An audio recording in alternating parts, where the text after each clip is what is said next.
আসসালামু আলাইকুম। কেমন আছেন সবাই? আলহামদুলিল্লাহ আমিও ভালো আছি। আজকে আমি কই মাছ রান্না করব বড়ি আর ফুলকপি দিয়ে। তো এখানে আমি ফ্রাই প্যানে বেশ খানিকটা তেল নিয়ে নিলাম। আমি মাছ ভেজে এই তেলেই রান্নাটা কমপ্লিট করব। তো যাই হোক আমি মানে মাছগুলো দিয়ে দিলাম। তো এখানে কই মাছগুলো না আজকে আমার চাষের কই মাছ। বেশ বড় বড় ছিল। ৩ টাতে ১ কেজি হয়েছে।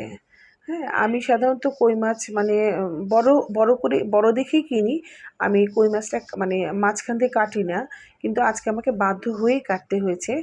মাছগুলো এত বড় বড় যে ওটা আসলে আস্ত মানে খেলে ভিতরে মনে হয় যে মশলা ঢুকতো না। এইজন্য আমি কই মাছগুলোকে মানে একটু কেটে নিয়েছি।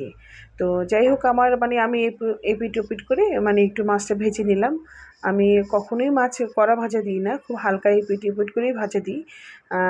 আমি শুধু মাছের গন্ধটা একটু মানে চলে যায় এরকমভাবে ভাজা দিই। যাই হোক আমার মাছগুলো ভাজা হয়ে গেছে। আমি মাছগুলো সব উঠিয়ে নিলাম। তো আমি এই তেলেই এখন রান্নাটা কমপ্লিট করে ফেলি। তো তেলের ভিতরে আমি ৩ টুকরা তেজপাতা দিলাম আর ৩-৪ টা পেঁয়াজ কুচি দিয়ে দিয়েছি।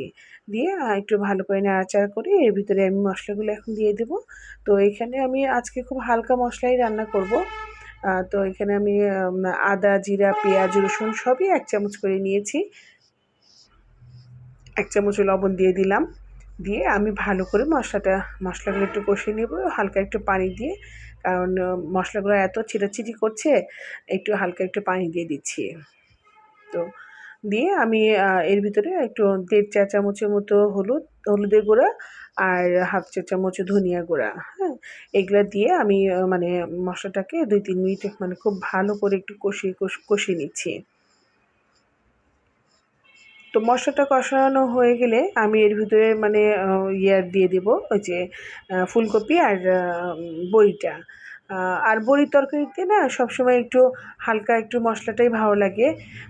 বড়ির একটা মানে স্বাদটা না হলে নষ্ট হয়ে যায়। বড়ির একটা নিজস্ব স্বাদ আছে। ওর ভিতরে আম মানে যে ডাল, মাসকলাইর ডাল, তারপরে চাল কুমড়া, পাঁচফোড়ন এগুলো থাকে। এগুলো দিয়েই তো বড়ি তৈরি হয়। তো ওর একটা স্বাদটাই মনে হয় নষ্ট হয়ে যায়। তো যাই হোক আমি ওই বড়ি আর ফুলকপিটা একটু ভালো করে কষিয়ে নিয়ে আমি ১ কাপের মতো পানি দিয়ে দিলাম। দিয়ে আমি এখন একটু ঢাকা দিয়ে দিচ্ছি। তো ঢাকা দেওয়ার পরে আমি আবার কিছুক্ষণ পরে আমি ৫ মিনিটের মতো পরে একটু দেখলাম যে একটু উল্টে পাল্টে দিই।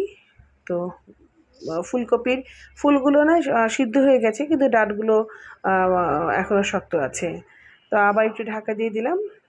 দিয়ে একটু নাড়াচাড়া করে দেখলাম আসলে এখন মানে মোটামুটি সিদ্ধ হয়ে গেছে। আর এইদিকে তেজপাতাগুলো খুব ডিস্টার্ব করছে, ওদেরকে সরিয়ে ফেললাম। আর এখন আমি এর মধ্যে মাছের টুকরোগুলো দিয়ে দিচ্ছি। মাছের টুকরোগুলো দিয়ে আমি এখন এর ভিতরে না কাঁচামরিচ দিয়ে দিব। আমি কিন্তু এতক্ষণ কোনো ঝাল দিই নাই। কোনো গুঁড়া মানে মশলা মানে ঝাল মরিচটা দিই নাই। আর আমি আজকে কাঁচামরিচ দিয়েই রান্না করছি। আর এখানে আমি প্রায় ১৫-১৬ টার মতো কাঁচামরিচ দিয়েছি। আর এই সময় কাঁচামরিচ দিলে না সুন্দর একটা গন্ধ থাকে। কাঁচামরিচের একটা ঝাল মানে গন্ধ থাকে। আর শীতের কাঁচামরিচে না এমনিতেই অনেক ঝাল থাকে। যাই হোক আমি কাঁচামরিচ দিয়ে পানি দিয়ে আবার একটু ঢাকা দিয়ে দেবো। তো আমার এই রান্নাটা যদি আপনাদের কাছে ভালো লেগে থাকে অবশ্যই লাইক, কমেন্ট, শেয়ার করবেন। আর আমার জন্য বেশি বেশি দোয়া করবেন। তো যাই হোক আমি এখানে ঢাকা দিয়ে দিলাম। আমার মাছের মধ্যে আর কোনো মশলা-টশলা কিছুই যাবে না। একটু পানিটা টেনে নিয়ে আসবো।